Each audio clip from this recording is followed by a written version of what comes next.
नमस्कार. आपण ऐकतोय साखी कहे कबीर, कबीरांचे दोहे आणि त्याचं स्वैर मराठी रूपांतर. हे मराठी रूपांतर केलेलं आहे सौ मनीषाताई अभ्यंकर यांनी.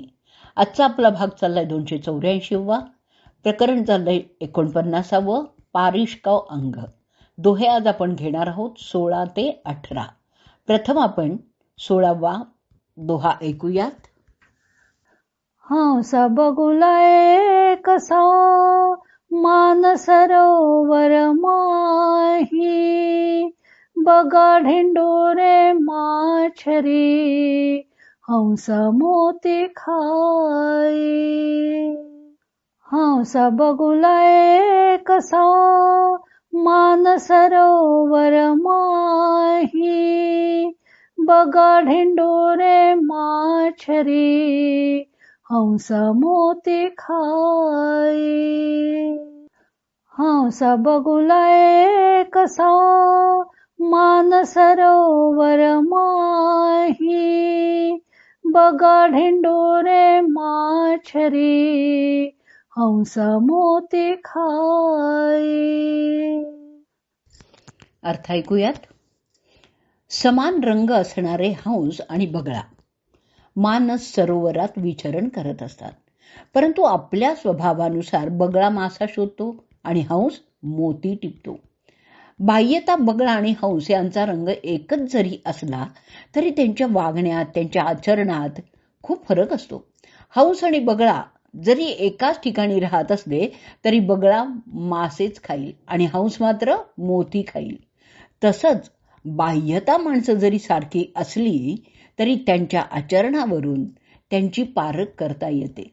दुर्जन असतील ते वाईट आचरण करतील, बगळ्यासारखे ते आचरण करतात म्हणजेच विषय कामनात मग्न असतील. उलट सज्जन लोक मुक्तिरूपी असे मोती मिळवण्याचा प्रयत्न करतील. आता आपण ह्याच दोह्यावरची मराठी साखी ऐकूयात. बगळ्या संगे हंस जरी का मानसरोवरी राहतो, बगळा खाई मासाणिक हंस मोती खातो. बगळ्या संगे हंस जरी का मानसरोवरी राहतो, बगळा खाई मासाणिक हंस मोती खातो. बगळ्या संगे हंस जरी का मानसरोवरी राहतो, बगळा खाई मासाणिक हंस मोती खातो. पुढचा दोहा ऐकूयात 17वा. जो कछु भय तो कुछ कहूँ, कहो तो झगड़ा सो हो, दो अंधों का नाचना कहिए काको मोह. जो कछु भय तो कुछ कहूँ, कहो तो झगड़ा सो हो, दो अंधों का नाचना कहिए काको मोह. जो कछु भय तो कुछ कहूँ, कहो तो झगड़ा सो हो, दो अंधों का नाचना कहिए काको मोह. दोह्याचा अर्थ ऐकूयात. आत्मस्वरूपासंबंधी कुणाला काय सांगणार? जर काही सांगणं योग्य असेल तर सांगेनही, पण सांगून सुद्धा जर सुपात्र जिज्ञासू श्रोता नसेल तर विवादच होतो. ही स्थिती दोन आंधळ्यांनी नाचण्याप्रमाणे होते. जिज्ञासू श्रोता असेल तरच त्याला उपदेश केल्याचं सार्थक होतं.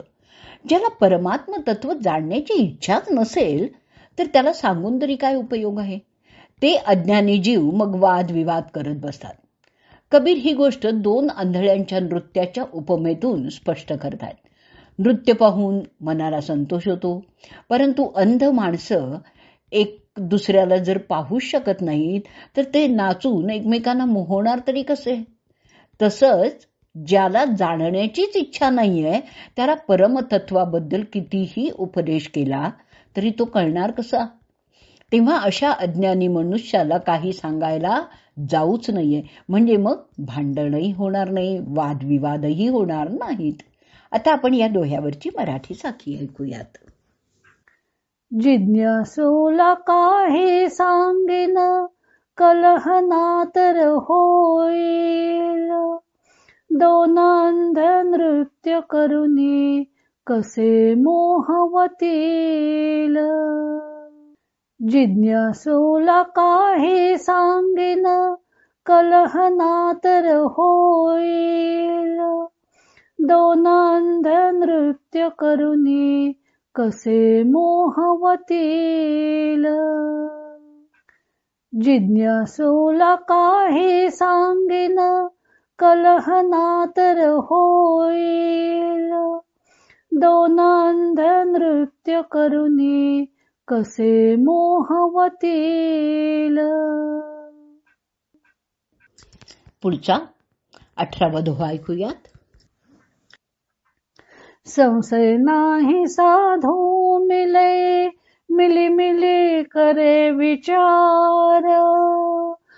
बोला पीछे जानिए जो जाको व्यवहार.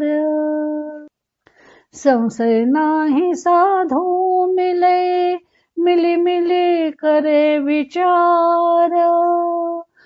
बोला पीछे जानिए जो जाको व्यवहार. संशय नाही साधू मिले मिली मिली करे विचार. बोला पीछे जानिए जो जाको व्यवहार. अर्थ ऐकूयात दोह्याचा. संतांची संगती प्राप्त झाली तर कोणत्याही प्रकारचा संशय राहत नाही, म्हणून त्यांना परत परत भेटून मिळून विचार करा. त्यांनी उपदेश केल्यावर मग आपला व्यवहार त्यानुरूप आहे का ते तपासून पाहावं. संशयरहित असणं आणि जिज्ञासूला संशयरहित करणं हे तर संतांचंच काम आहे. सत्संगतीत साधकाचे सर्व संशय मिटूनच जातात. तेव्हा त्यांना वारंवार आपल्या शंका विचारून त्याचं निवारण करून घ्या, निरसन करून घ्या. तसंच त्यांच्या उपदेशानुसार आपलं आचरण होतंय की नाही याची पण तपासणी करायलाच हवी. आता आपण याच दोह्यावरची मराठी साखी ऐकूयात आणि या साखीबरोबरच आजचा आपला भाग इथंच आपण संपवूयात. संशय रहित साधू असते फेडून घे तू शंका. आचरणाची नंतर पारख करावी साधका. संशय रहित साधू असते फेडून घे तू शंका. आचरणाची नंतर पारख करावी साधका. संशय रहित साधू असते फेडून घे तू शंका. आचरणाची नंतर पारख करावी साधका.